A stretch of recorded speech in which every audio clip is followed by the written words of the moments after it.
presents Hollywood. The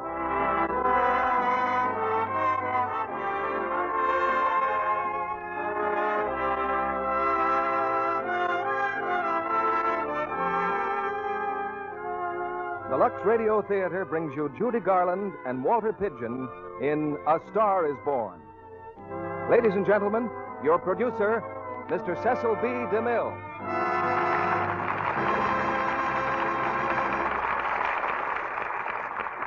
Greetings from Hollywood, ladies and gentlemen. Among certain peoples, notably our good and brave friends, the Chinese, the passing of one year and the beginning of another is celebrated with fireworks. And taking a tip from them, we're going to touch off a dramatic Roman candle that will send a pair of stars flashing across the sky in a blaze of glory. The stars are Walter Pidgeon and Judy Garland, and the play is adapted from David O. Selznick's great motion picture, A Star is Born. Walter is starring now for Metro-Goldwyn-Mayer in White Cargo, and Judy comes to us from the cast of Presenting Lily Mars. It wasn't so very long ago that Judy's own star first appeared in the Hollywood sky.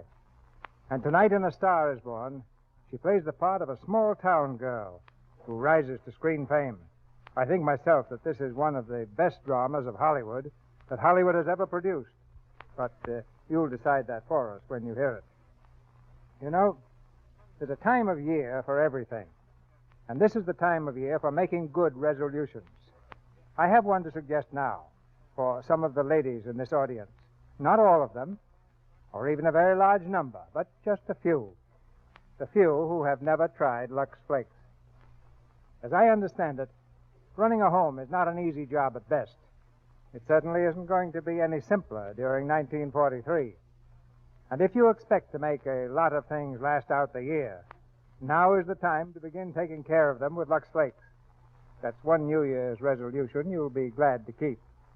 Now our stars are on stage and the curtain rises for A Star is Born, with Judy Garland as Esther Blodgett and Walter Pidgeon as Norman Maine. You're not an actress, Esther Blodgett. You're a North Dakota farm girl, and none too beautiful at that. And the sooner you stop dreaming about Hollywood and glamour girls and acting in pictures, the happier you're going to be.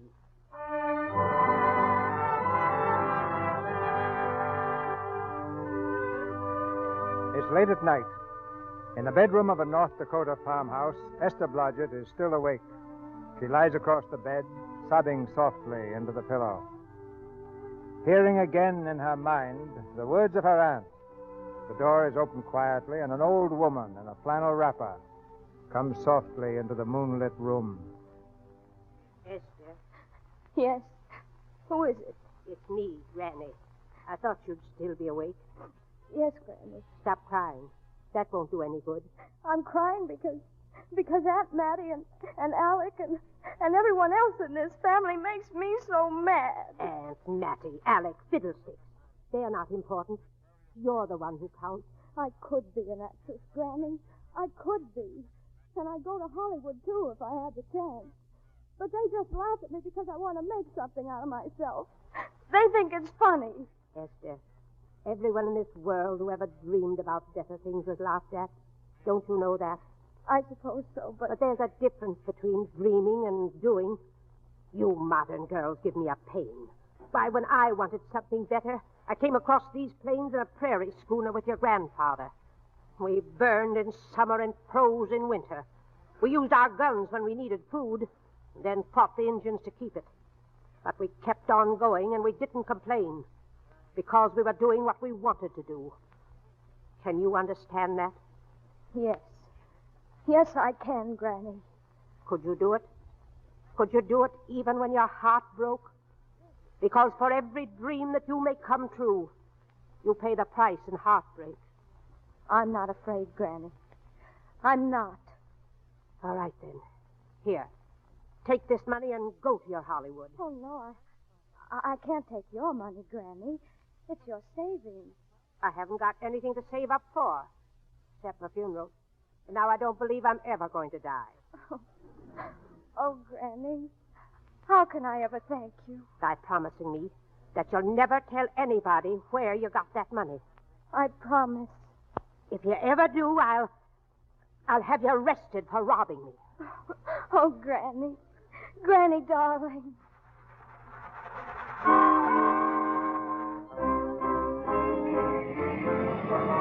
On Hollywood Boulevard, the heart of the movie metropolis. On your right, Grauman's Chinese Theater. Notice the paved blocks containing the hands and footprints of your famous star. We'll make a short stop here so you can inspect them at your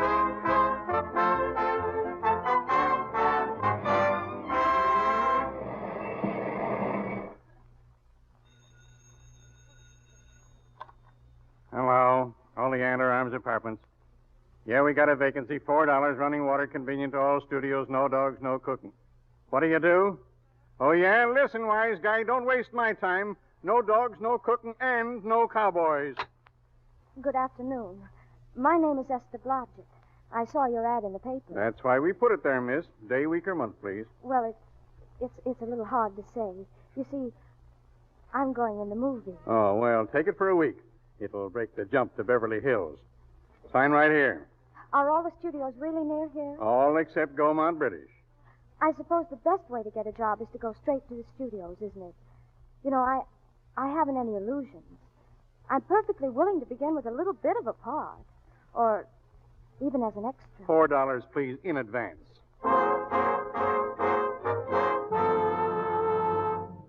I beg your pardon. This is the central casting office, isn't it? Yes? Well, I'd like to register for extra work, please. To register? How long have you been in Hollywood? Well, it's nearly a month now. Well, you know, we have 12,416 extras registered with us now. That's 16 times as many as we can use each working day. We haven't put anyone on our register in over 2 years.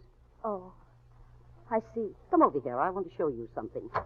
Try later. Try later. Those four girls operate our switchboard. Every time one of those little lights flashes, it's someone asking for a job.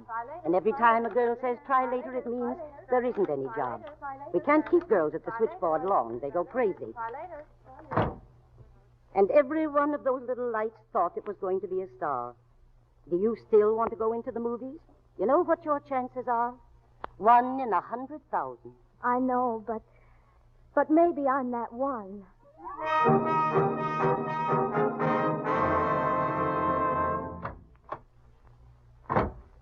Afternoon, Miss Blodgett. Hello. Any phone calls for me today, Mr. Randall? Nope. I guess Sam Golden and Cecil DeMille are writing you letters instead. How was the luck today? There wasn't any. Maybe you don't go at it right.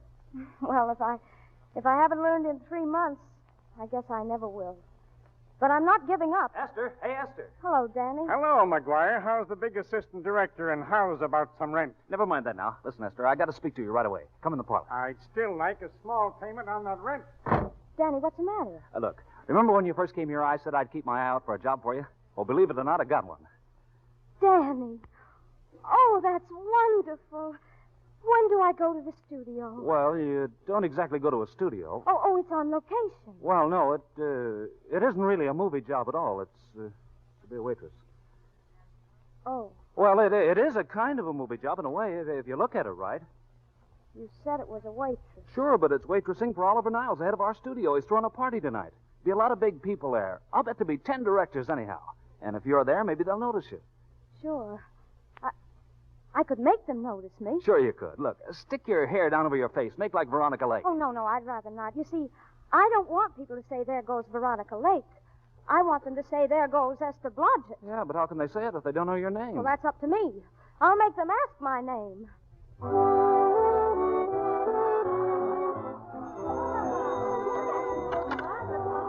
Mr. Niles' residence. Good evening. Hello. Let me speak to Oliver Niles, and quick. Yes, sir. Oh, Mr. Niles is for you, sir. Thank you, Smith. I'll take it inside. Hello? Oliver Niles speaking. Hello, Mr. Niles. This is your publicity department. Yes, Libby, what is it? Your publicity department begs to advise that your star, Mr. Norman Maine, has once again been thrown in the Los Angeles jug. What? That's right. Mr. Norman Maine, America's Prince Charming, was apprehended driving down Wilshire Boulevard with his siren wide open. He explained to the local police that he was a tree surgeon on a maternity case. Where is he now? I bailed him out an hour ago. He ought to be up to your place any minute. Will this be in the papers, Libby? No, it won't be in the papers. But that's a nice, expensive hobby of yours, keeping Mr. Maine's informal entertainments out of the public press. Look, Libby, you better find him and bring him here. Hi, Oliver. Nice party. Never mind, Libby. He's here now. I'll call you back. What's the matter, Oliver? You look worried about something. Do I? Evidently you aren't. All right, Oliver. Go ahead and say it. I've got it coming to me. Don't make it any tougher on me, Norman. I don't want to stand here and preach. Take a look at my side of it. I'm trying to make pictures with you, but you don't realize. I know. The costs are going up and the grosses are going down. It isn't that so much. I just hate to see you go the way of so many others. You're a great star, Norman, but you're starting to fall apart. Oh, Oliver, stop it. First signs are always the same. Not being able to remember your lines, the cameraman trying to cover up your hangovers, all because you've got to have a good time every day, every night. I've warned you for a long time, Norman. Okay, Oliver. You're a swell guy. You won't lose any money on me. I'll promise you that. I'll be ready for the curtains when the time comes. And when it does, here's my epitaph. For amusement only. Come on, let's get back to the party. Will you have some hors d'oeuvres? Hors d'oeuvres, Mr. Maine? The caviar is very good. No, thanks. Oh, wait. Maybe I will. Oh, very beautiful. I mean, very good. I've never seen you around here before. Well, I'm just working for the night. Hors d'oeuvres? Hey, don't go away. I'm starving. Oh, yes, sir. Now, let's see. Which one would you take? Well, they all look good, sir. Yeah, I believe I'll take caviar. Norman, Hello, Anita. Where have you been? looking for you mostly. Come on, I want to talk to you. Wait a second. Let's see.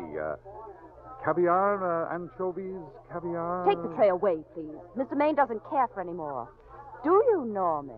No, Normie doesn't care for any more.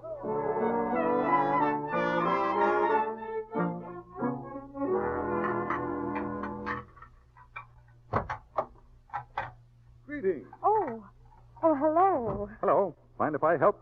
In the kitchen? Won't they miss you? Oh, no, they'll just look under the table, and when they see I'm not there, they'll forget the whole matter. What's your name? It's Esther Blodgett. My name's Maine. I know. Oh, what's so funny? Well, I was thinking about all your fans. How surprised they'd be if they could see you now, helping me put plates away. They don't know my finer side. They'd be pretty envious of me, meeting you in person this way. Tell me, are you disappointed? Yes, a little. Well, what do you know? Oh, now you've done it. You've broken one of the good plates. Ah, don't worry about it. Makes the room look lived in. Tell me, why are you disappointed in me? Well, I was sitting right behind you in the Hollywood Bowl that night you didn't want to be photographed, and you smashed the photographer's camera. Ah, yes. Yes, I'm told I crept into many a heart that night. Oh, Mr. Maine, I'll never be able to explain this. 2 of them. You know something? You've got very pretty hair. You better get out of here. And a lovely mouth and a charming little smile. Oh, here you are. Anita, darling, come in. Come in. What are you doing in here, Norman? Who, me? Oh, I just wanted to be helpful. See? I see. Are you sure there was no other attraction? Well, it might be that old mania for putting plates away is coming back on me. Oh, Mr. Maine. Slipperiest plates I ever saw. You know, it's rather odd that I always know where I can find you if there's a pretty girl around. It's not only odd, it's embarrassing. And, we aren't married, darling. Not yet, anyway. You're being deliberately insulting, Norman. I've put up with you as long as I'm going to. Now, dear, don't lose your temper. Remember, we must try to keep the voice low. I know you'll excuse us if we go on with our work. Oh, please. Let me help. No, don't hit him. Here, put that plate down, Anita. Oh, Mr. Maine. Oh, Mr. Maine, get up, please. Oh, he's unconscious. Unconscious. Now see what you've done. Oliver. I didn't do anything. I didn't. Hey. Oh, I thought you were unconscious. Come on, help me up. Are you hurt? Well, no more than usual. Listen, the wolves are on us. Come on, we've got to get out of here. Oh, I can't. The dishes aren't finished. Oh, yes, they are. Watch. Oh! Come on.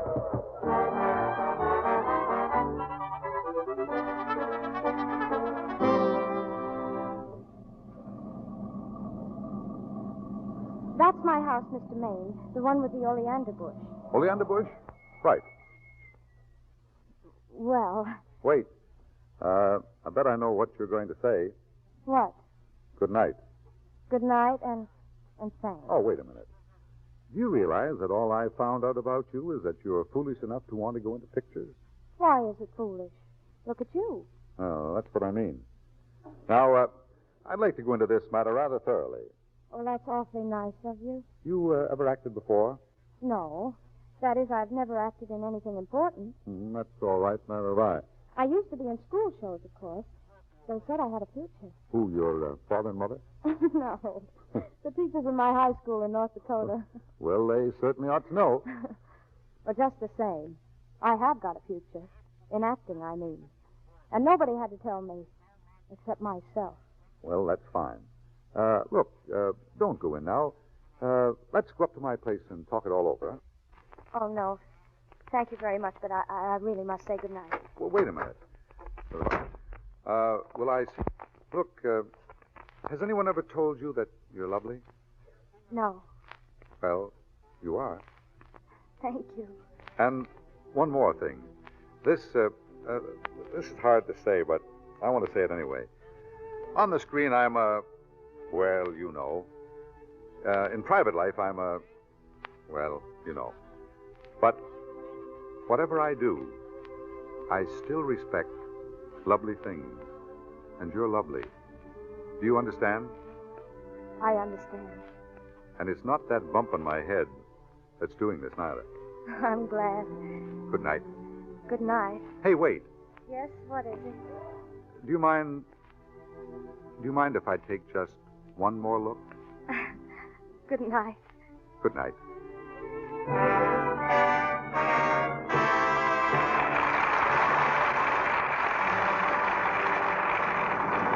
Walter Pidgeon and Judy Garland will return for Act Two of A Star is Born in just a moment.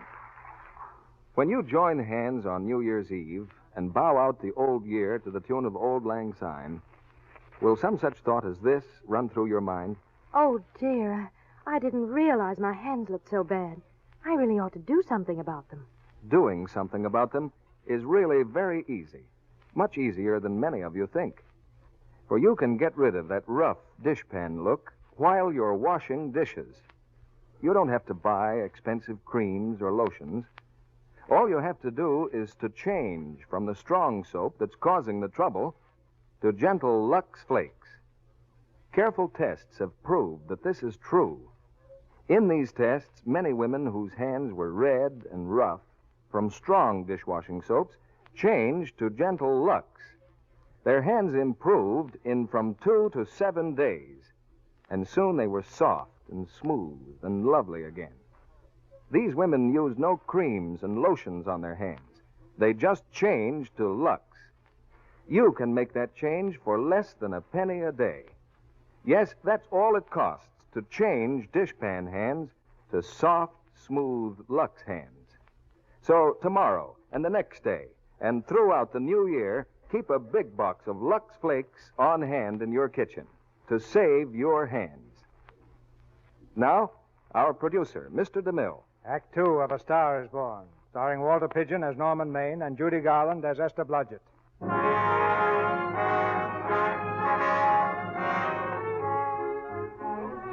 When Norman Maine left Esther on her doorstep, he went straight home. This was very unusual, but he did not go to bed. That would have been too unusual. It's 4 o'clock in the morning, and he's on the telephone to Oliver Niles. Hello? Hello?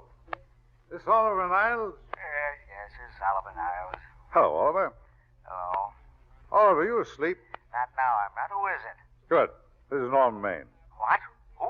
Norman Maine. Norman, what have you done now? Are you in jail again? No, Oliver. No, Oliver, listen. Oliver, I met a girl. Oh, is that all? Fine. Oliver, this girl, she's beautiful. Yeah, she's beautiful. Yes, I know. You want me to give her a screen test. Oliver, this girl has got something. I know it. You know. You knew all the others had something, too. No. I tell you, Oliver, she's got that sincerity and honestness. That sincerity and honestness. Makes great actress. Well. I'll do the test with her myself tomorrow morning. How does that? Yeah. Oliver. What? Tomorrow morning, screen test. Yes. Anything at all. That's fine, Oliver. I know you appreciate this little tip. I got another one that's 6 tomorrow. Good night.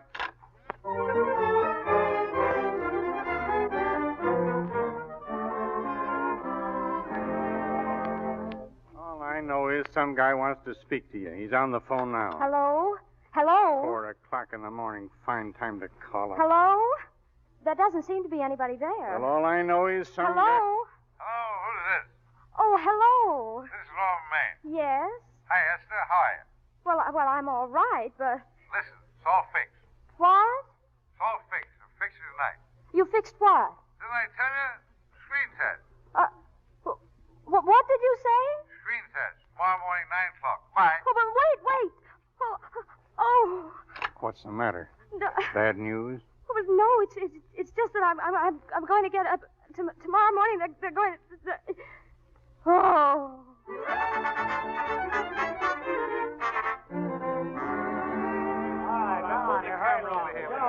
All right. This is only a test, fellas. Get going. All set here. Well, then let's take it. Ready, Norman? Anytime. Where's the girl?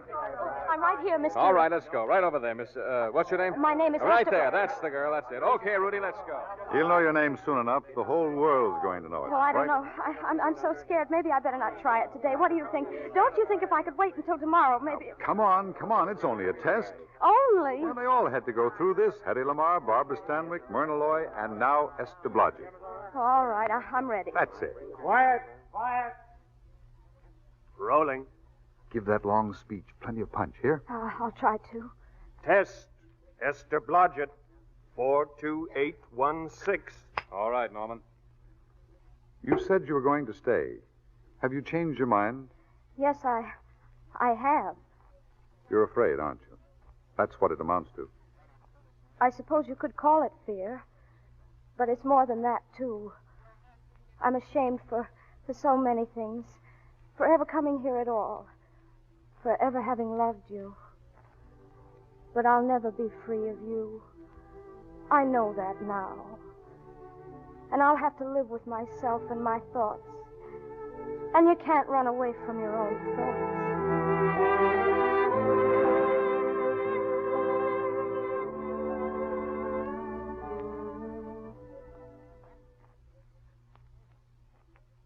Sign right there, Miss Blodgett. Here, Mr. Niles? That's it. Thank you. Oh, thank you, Mr. Niles. I'm so glad you like the screen test. I may as well tell you that my whole organization thinks I've gone a little nuts to sign you, even at this figure. Maybe they're right. I hope they aren't. We won't know either way for a while, will we? You look like a nice girl. I think I'm going to like you. But that's not important. I think the public will like you. That is important. I know it is. We're going to change your name, of course. Esther Blodgett is, well, it's Esther Blodgett. You understand? Mm-hmm. From now on, your name is Lester. Vicky Lester. Vicky Lester. Vicky Lester. Oh, it's beautiful. We'll change your hair a little, too. You'll have to learn to walk all over again. Will I? And for heaven's sake, learn to close your mouth and keep it closed even in your love scenes. Yes, sir.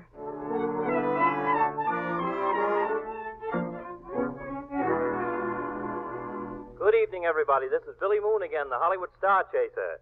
These tired old eyes have again been glancing over the latest pipe dreams of the studio publicity departments, and I find ravishing items concerning a newcomer discovered by Oliver Niles. A new starlet, a Cinderella of the Rockies named Vicky Lester. This charmer, according to the publicity department, couldn't be more divine. But this reporter will lay 4-1 that she'll never be heard from again.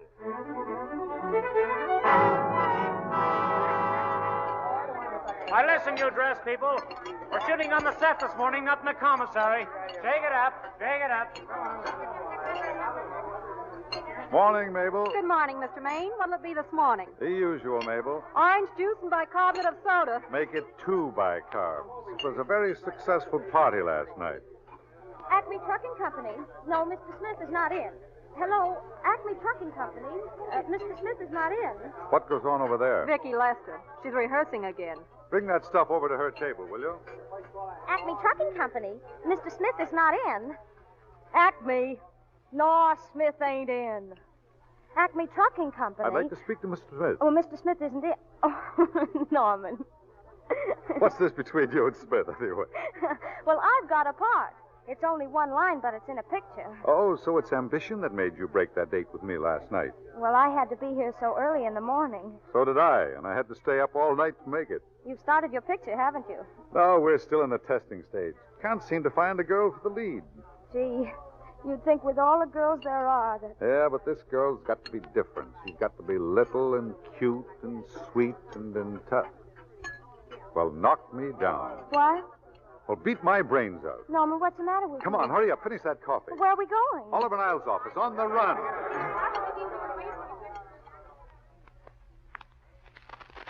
Oliver, it's the only thing to do. You've gone through the whole casting directory, haven't you? But look, I'll Norman... work day and night, Mr. Niles. I'll give it everything I've got. And I'll work with her, Oliver. I can be mean or nasty or anything you want, Mr. Niles. If she clicks, Oliver, you've got a star overnight. Well, what do you say? Okay, she's in. Esther! Oh. Esther! Esther! Wake up! Esther!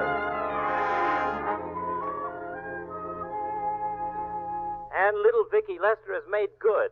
Vicki Lester is a new star, just as I predicted on this program some time ago. Just how good she is was known early this evening after the preview of her first picture, in which she plays a featured role opposite Norman Maine. Norman may be starred, but he's decidedly not the main attraction. Hi, you're great, Vicki. Vicki, you sure was swell. Oh, I'm so happy for you. Thank you very much. Thank you. Would you like to sit down, Esther? I can't dance with you taking all these bows. Oh, Norman, it's all so wonderful. I'll never forget this night. Let's go outside for a minute. It'll be cooler out there. All right. Lovely, darling. Lovely. Thank you. Oh, it's wonderful.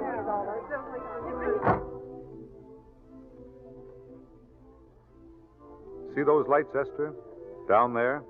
That's Hollywood. It's wonderful, isn't it? A crazy quilt. No. It's a carpet spread for you. It's yours from now on, you know. It's come, Esther. A star has been born. You'll have everything in the world you want. And I hope to make you happy. Hasn't it you? There's one thing I never had. Lots of times I've told myself I'd found it. But I always knew I was kidding. Still, I never stopped looking for it. Maybe it'll come. I think it has come, Esther. I only wish it weren't too late. Oh, it's not too late, Norman. It's not. You can't throw away your life the way I've thrown away mine and have anything left that's good enough. You can, oh, Norman, you can. You shouldn't tell me that, Esther. I'm afraid I'll begin to believe it. I want to tell you, Norman, and I want you to believe it because I love you too, Norman.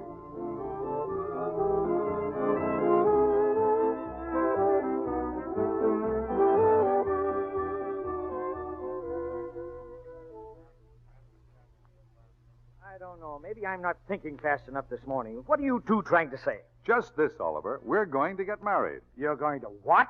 I guess you didn't read that line right, Norman. All right, I'll try it again. We're going to get married, Oliver. Both of us. Yes, to each other. What do you think of that? When? Where? We're going to elope in the conventional manner. What's the matter, Mr. Niles? He's trying to decide whether it's good for the studio. Is it, Mr. Niles? It is, and bless you, my children. When's it going to happen? Well, we thought we'd just sort of sneak out sometime. Oh, sure. But you mustn't hurt people's feelings. Matt Libby, for instance. He has a very sensitive nature. He'd feel offended if he didn't have a chance to congratulate you. Miss Horton send Libby in here. I've been trying to keep him out.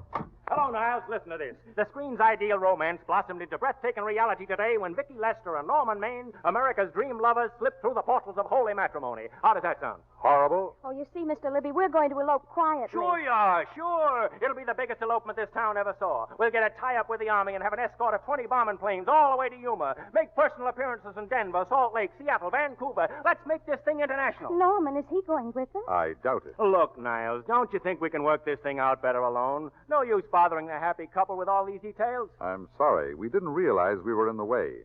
While you're settling the details, you don't mind if I go out and buy this lady a ring, do you? Sure, go ahead. We want everything legal. Come on, honey. See you later, Oliver. Yeah, now there's a charming match for you. Nice girl like Vicki and public nuisance number one. Norman's all right, Libby. If you'll pardon my pointing, Vicki's business is her own. Doesn't require any comments. I didn't comment. I just said it's a dirty shame. Just go ahead and plan the elopement. That's all that's required. Hey, what's the matter? You sore or something about this elopement? No, I'm not sore. Go on, Libby. Beat it. I'm busy.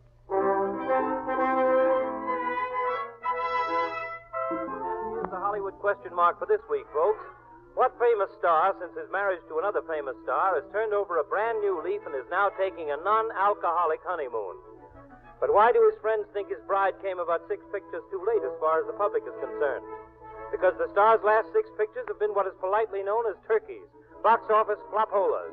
Yes, sir, folks, it was a gay career and a short one.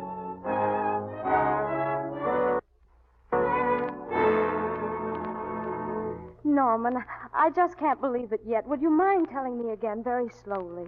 That is your new house. This is your new grass. Those are your new trees, and here's your new husband. Well, do you like the place? It's the most wonderful surprise anybody ever had. I kept thinking we were going to live at the beach house, and then this... Oh, we keep the house at the beach, but this is special. This is our castle, where we'll never use ugly words like contracts and pictures and careers. When we come in these gates, we'll check the studio outside. Oh, Norman. Hey, hold that post. Oh, for the love of... That's it. Did you get that shot, Otto? Got it. Good. Caption, their honeymoon never ends. How are you, folks? Well, Libby, this is a surprise, and a very unpleasant one. I just dropped over to welcome you home. How are you, Mrs. Maine? Fine, thanks. Hello, Otto. Hello, Miss Esther. Well, my friends, this is a nice little place you have here. Very tasty. Libby, if you didn't like it, we'd sell it. All right, now let's get some more pictures. Now, if the bride will just sit here and the groom stand behind her, we'll have something unique. Swell. All right, Otto. Caption, their honeymoon still continues. Hello there. Ah, the producer. Their honeymoon ceases abruptly. Hello, Oliver. Hello, Norman. Glad you're back. How are you, Esther? Hello, Oliver.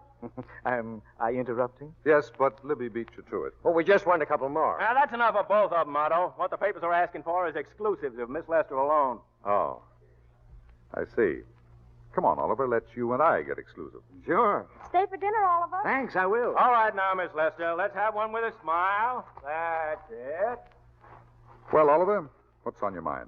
How's the dividend situation? Very pleasant. I think we'll show $2 million on the next quarter. Ooh, that was a smart move of mine to sell my stock then, wasn't it? Well, anyway, you can thank me for some of those dividends of yours. Hmm? Can't you? Oh, sure. That was a little too quick, Oliver. Enchanted Hour was a smash hit, wasn't it? Made Esther a star overnight. Yeah, and it should have. What about me? Let's wait and talk business at the office, Norman. Come on, let's have it. Didn't they like me? Well, maybe the part wasn't right. It was the best part of the year. Look, Oliver, do you think I'm slipping? Come on, give it to me. Can you take it? Go ahead. The tense is wrong, Norman. You're not slipping. You've already slipped. But my fan mail's still big. Norman, fans will write anybody for a photograph. It only costs 3 cents for the stamp. That makes photographs cheaper than wallpaper. But every quarter they pay for a theater ticket buys them the right to be a critic. And your last few performances, Norman, have not pleased your critics. Remember, I told you I'd be ready for the curtains when the time came? Well, here it is. Let's call off the contract and no hard feelings. Well, we're not quitting yet. I've got a swell script lined up for you, Norman. About Esther. If you think I'm going to get in her way... Well, as a matter of fact, as it happens, there isn't anything for her in this story. I more or less plan to star her in a picture of her own, maybe with that young Pemberton opposite her. He's coming along very nicely. Good for young Pemberton. All right, Oliver. We'll make a try at it. Let's hope it's not too late. Let's hope it's not too late.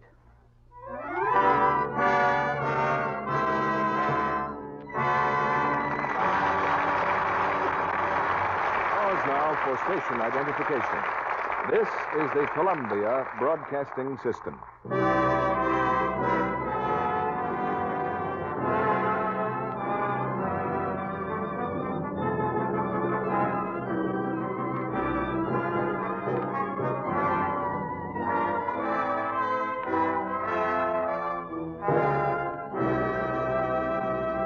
After a brief intermission, we'll hear Act 3 of A Star is Born, starring Judy Garland and Walter Pidgeon.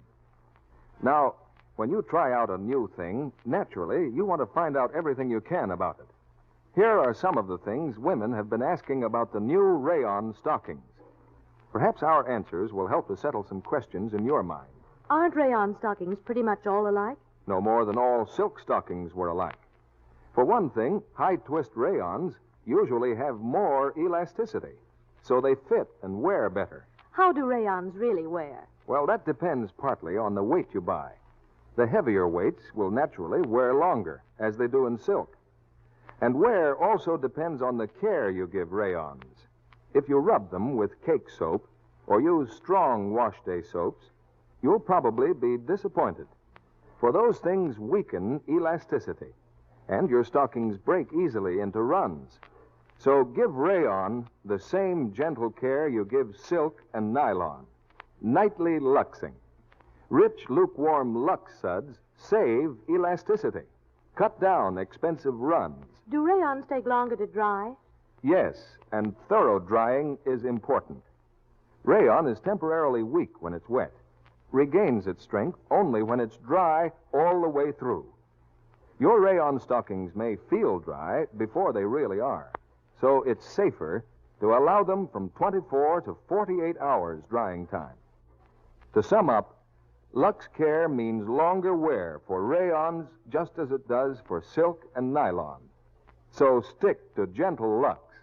Over 90% of the makers of stockings, makers of rayon, nylon, silk, cotton, and wool, advise Lux Flakes. Now, Mr. DeMille returns to the microphone. You might like to know what New Year's resolutions our stars have made. I'll ask them about it right after the play. But now here's Act 3 of A Star is Born, with Judy Garland and Walter Pidgeon.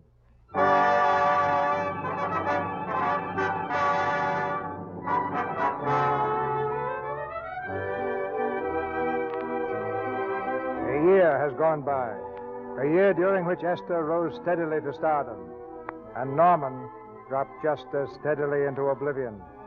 It's the night of the Academy Award dinner.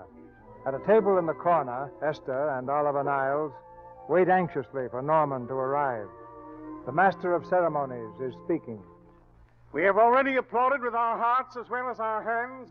While awards have been given to those gentlemen who, during I the wish past Norman year, would come. have Do you rendered the think most anything's happened distinguished to him? service Of course to the not. motion picture He's industry. probably been held up in Now traffic, we pay that's honor all. to the ladies, or You rather, just think about to that one Oscar lady. you're going to get. Present to her the Academy Award for the finest performance of the year.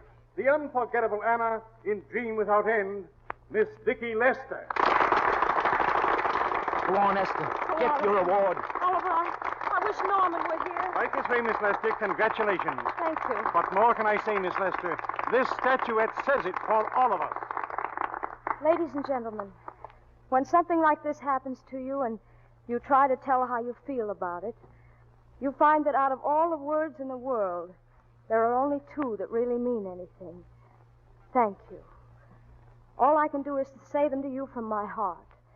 All I can do is to tell you that I'll keep saying them just as long as I can. Hey! Norman. Very Oh, Norman. pretty speech, my dear. I want to be the first to congratulate you on that valuable little piece of bric-a-brac. Now I want to make a speech. Gentlemen of the Academy and fellow suckers, I got one of those once for best performance. Once don't mean a thing. People get them every year. Well, I want a special award. Norman, please.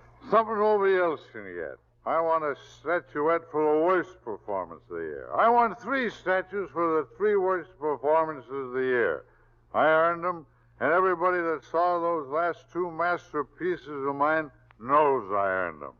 What I'm here to find out is, do I get them or do I get them? Answer yes or no. Music, quick.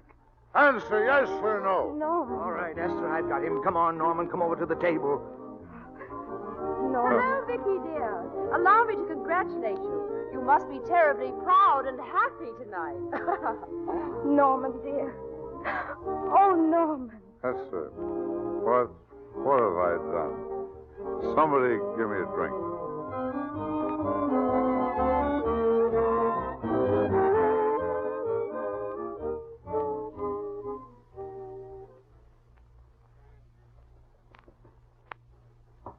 Who is it? Oliver Niles calling. Oh, Oliver, come in. How are you, Esther? Oh, Oliver, I've missed you. Everybody's missed you. Sit down. Did you have a nice trip? Well, a 3-month tour over the theater circuit scarcely comes under the head of pleasure. But the way they're screaming for your pictures all across the country. Miss Lester, if I may talk shop, you are a knockout. Thank you. That's good to hear, Oliver. You've been crying, haven't you? Yes, a little. Why? Oh, I guess maybe it's just nerves. I'm worried about this next picture, Oliver. You needn't be. I just saw the first week's shooting. You're headed for another Academy Award this year. Really? Oh, thanks. That's encouraging. How's Norman? Norman? Well, he's trying awfully hard, Oliver. Has he been... Is he all right? He's gone to a sanitarium. Sanitarium? Well, it was his own idea. You see, he really wants to stop drinking, and I think he could if... I know. If he had a chance to work again. Well, maybe we can fix it. Oh, Oliver, could you? Could you do that? I think so. Oh, thank you, Oliver. But he mustn't ever know I told you. He won't know, Vicky. And you mustn't worry, do you hear? I want you to be good in this picture. I'll try, Oliver. It's all I can do for you.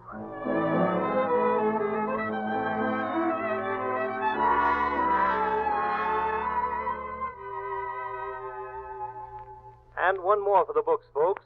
What star recently released from a sanitarium where he underwent a rest cure is now hanging around the Santa Anita racetrack while he gets into shape for a comeback? Your guess is as good as mine, and mine's no guess.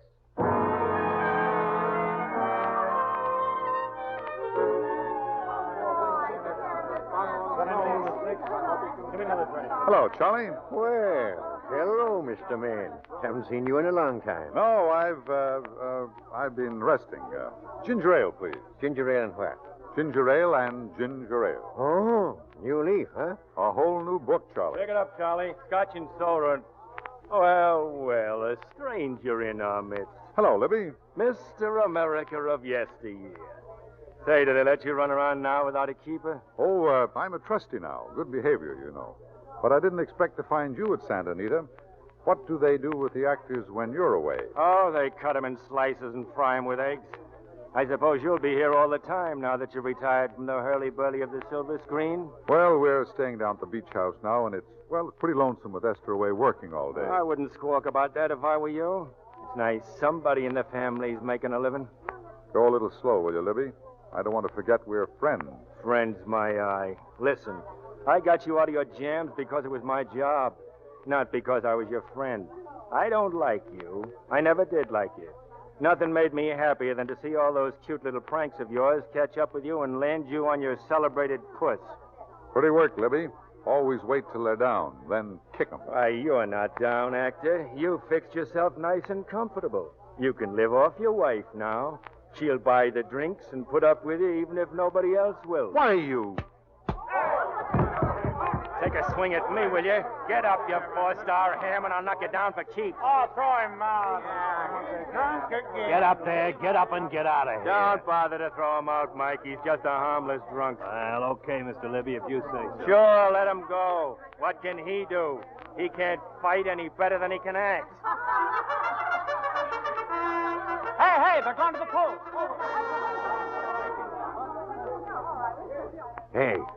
Hey, man. You okay? Yeah, I'm okay. Give me a scotch.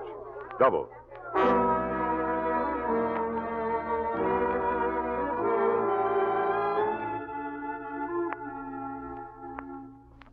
Vicky, please sit down. You're going to be sick carrying on like this. Why don't you try to get some sleep? He's been gone for 4 days. 4 days and not a word. Oliver, how can I sleep? How can I do anything? Oh, Oliver, I can't answer it. I just can't. Will you please? Hello? This is Oliver Niles speaking. What? Where? All right, thanks. Oliver, what's happened? Where is he? He's all right, Vicky. He isn't hurt. Well, they're holding him downtown in the night court. I'll go right down and get him out. What is it? What has he done? He's been arrested on a disorderly conduct charge. I'm going with you, Oliver. Esther, please. It isn't any place for you, and if it gets in the papers... What do I care about the papers? Norman's in trouble.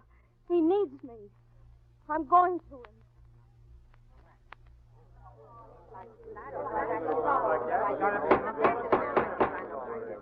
Next case, Alfred Hendrickson, known as Norman Maine. Where is he? Yeah. Drunk and disorderly. Crashed car into tree. Resisted arrest and injured one of arresting officers. How do you plead? Guilty. Were you Norman Maine, the actor? Yes. You've come pretty low, haven't you? 90 days in the city jail. Wait, please. Your Honor, I'm his wife. Yes, I recognize you, Miss Lester. Please, I promise you, Judge, this will never happen again. I'll be responsible for him if you'll just not send him there, please. You realize that this man, when drunk, is obviously a menace to public safety? Yes, You realize, too, the responsibility you would be assuming to the court and to the Commonwealth? I do. Very well. Sentence suspended. Prisoner remanded to custody of his wife. You may take him home, Miss Lester. Norman. Norman, are you all right, darling? I'm so tired, Esther.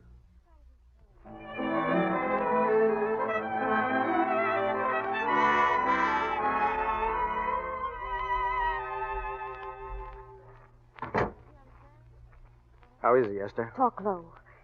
He's still asleep in there. That's the best thing for him. Oh, it's awful to see this happen to someone you love. And you know in your heart that it can't get any better. Do you still love him, Esther, or do you feel sorry for him? It's so hard to tell where one leaves off and the other begins. I only know that all I can do now is stay with him and try to help him. So will I. Between us, we'll take care of him, won't we? You're very fond of him, aren't you, Oliver? I'm very fond of both of you. I know. That's why I know you'll understand what I have to tell you. And I think that after what happened last night, you might know what it is. I can't do any more pictures, Oliver. I'm going away. For good. With Norman. Can't do that. You're at the peak of your success. You've worked too hard to get there. Yes, I've worked hard, Oliver. And what difference would it have made if you and Norman hadn't worked harder to get me there? No one can help people to careers. You made your own career. It's your whole life, Esther. Yes. That's what's been wrong. Oh, I've thought it all out. Maybe if I hadn't been away from him so much, things might have been different. What happened last night might never have happened at all. But it's too late to think of that now. But maybe it's not too late to go away with him and start over again somewhere. It's your life you're giving up. Yes. So I can try to give Norman back his. Can you honestly tell me I'm wrong? No, I can't honestly tell you that. There won't be any more Vicky Lester, Oliver. Goodbye, Vicky Lester. You were a swell girl. And good luck, Mrs. Norman Maine. Goodbye, Oliver. And thank you for everything.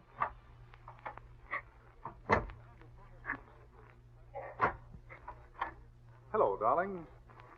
Norman. This is your husband coming in to apologize again, dear. Norman, have you been out there alone? Oliver Niles was here. Yes, I know. I thought he would be.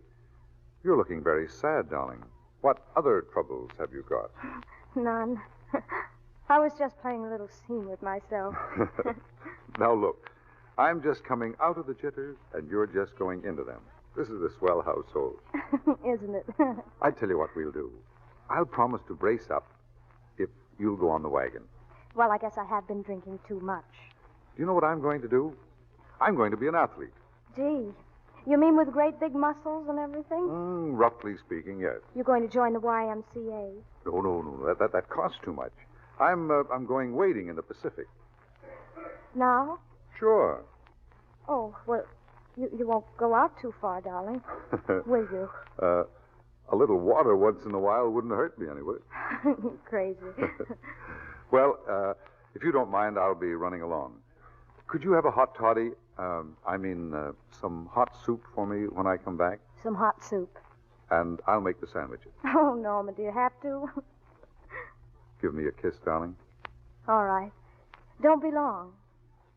I won't. Oh, darling. Yes? Do you mind if I take just one more look? Norman. So long, sweet.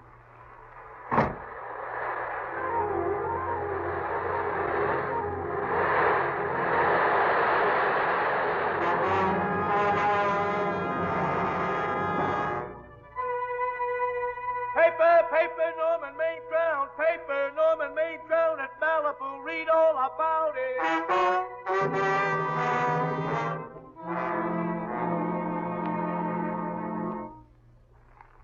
that be all, Miss Lester? Have you packed everything? Yes, ma'am. The bags, the trunks, everything. Then have the car brought around. Don't tell me I can't see her. I'm her grandmother. Esther. Granny. Oh, Granny, darling, I'm so glad to see you. What made you come? I know when I'm needed. Here, girl, get out, please. I want to talk to my granddaughter. Yes, ma'am. I got here as quickly as I could. Oh, but I was going home. I sent you a wire yesterday. Sit down. Is it true that you're going to quit the movies? I never want to hear of them again. What are you running away from, child? I'm not running away. It's just that I can't go on. My heart isn't in it anymore. Once I told you, if you get what you want, you might have to give your heart in exchange. And I said I was willing. Well, I was. I've proved it. I've given my heart, Granny. Yes, you made a bargain. And now you're whining over it. I wouldn't be very proud of myself if I were you. I'm not. It's just that I got so much more than I bargained for, Granny. More success, more fame, more happiness, and so much more unhappiness. It's all come so quickly, Granny. I've lived a whole lifetime in a few short years. And when Norman died, something died in me, too. My life is over, Granny. There's no reason for it now. And I can't go on any longer. I just can't. You've got to. Tragedy is the test of courage, Esther. I never knew Norman Maine. He was sweet to me in the letter he wrote when you were married. He said that you told him how much I meant to you. But I know how much you must have meant to him. And I can't believe that wherever he is, Esther, he is very proud, knowing that all that his love did for you was to make you a quitter. The car's ready, Miss Lester. You'll have to go now to make the train. Put the car back in the garage. We're going to stay.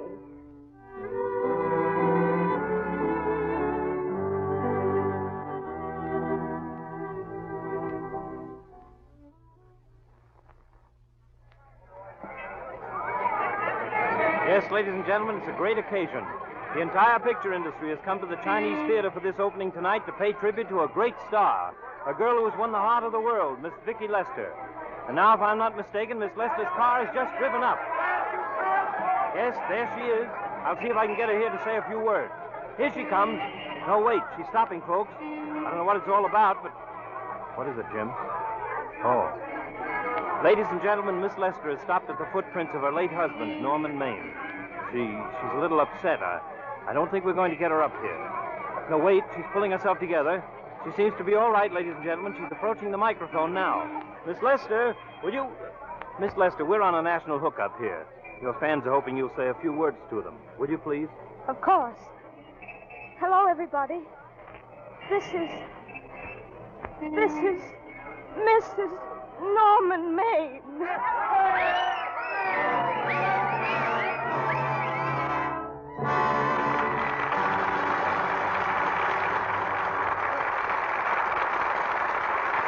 Before our stars return for their curtain call, here's an interesting thing I read about Hollywood the other day.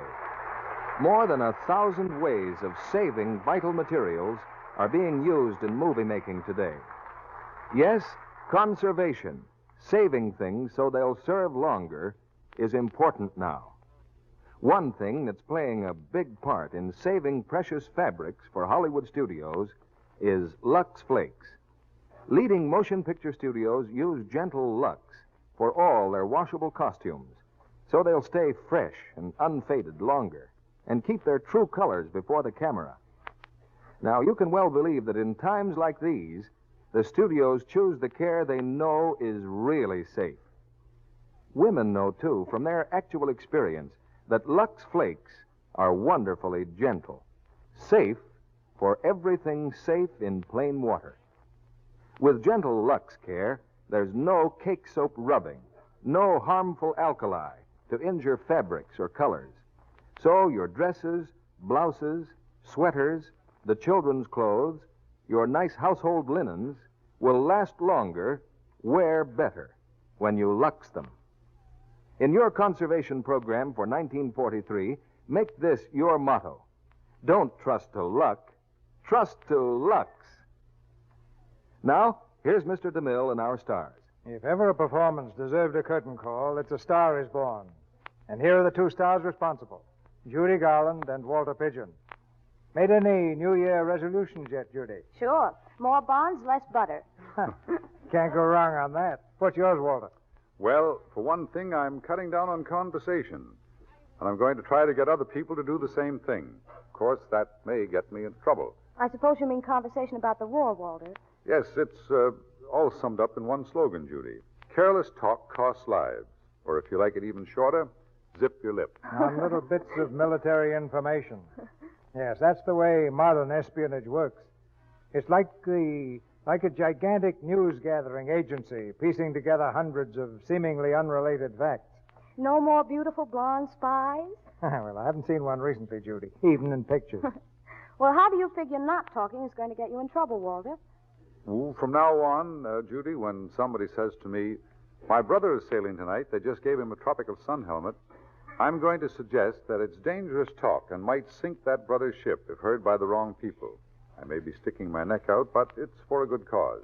If everybody joins that crusade, Walter, the enemy agents will starve to death. Good luck with it. I have one question, CB. No military information involved. What's your play next week? Well, it's quite military, Walter, because next week our play is the Metro-Goldwyn-Mayer hit, The Bugle Sounds. Ah. And our stars will be Wallace Beery and Marjorie Rambo. The Bugle Sounds is a story of a rugged old cavalry sergeant whose regiment is being mechanized. But mechanizing Wallace Beery is a man-sized job for any army. So don't miss this drama of adventure in tanks and jeeps next Monday night. Well, with two swell players like Wally Beery and Marjorie Rambo, you're sure to have a great show, Mr. DeMille. Good night. Good night, CB. Good night. Good night. Star is Born was a blessed event for us. This coming week, we turn the page on a new year. 1943 holds nothing but promise. The promise of a clean page. The record that will be written there 1 year from today will be what we make it. We will have only ourselves to praise or blame. The man on the fighting front, the man and the girl in the machine gun factory, the farmer in his wheat field, all have a personal part in making the history of this year. And when the day of victory comes, as it must, they can all say, this day is mine. And a free radio, a free press, and a free screen will join free men and women everywhere in hailing not just a new year, but a new era and a bright new world.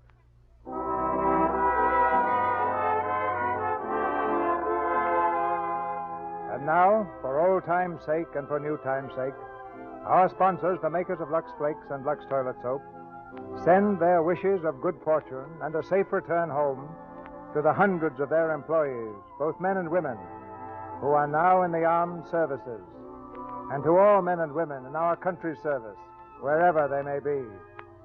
And our sponsors send their heartiest good wishes to each and every one of you. All here in the Lux Radio Theater, join me in echoing these hopes for a joyful and victorious new year. And we invite you to be with us again next Monday night when the Lux Radio Theater presents Wallace Beery and Marjorie Rambo in The Bugle Sounds. This is Cecil B. DeMille saying good night to you from Hollywood.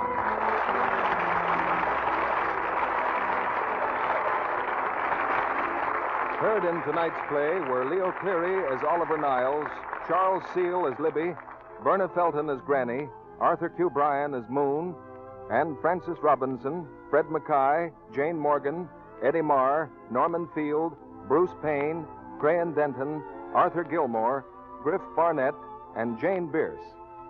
Our music was directed by Louis Silvers. And this is your announcer, John M. Kennedy, reminding you to tune in next Monday night to hear Wallace Beery and Marjorie Rambo in The Bugle Sounds. Free. Yes, absolutely free. A sample of Vims, the new low-cost vitamin mineral tablets. Ladies, If you haven't tried yet Vims, now's the time. Just send your name and address to this station. You'll soon receive a free sample of Vims. Remember, write to this station. Ask for your free Vims today. This is the Columbia Broadcasting System.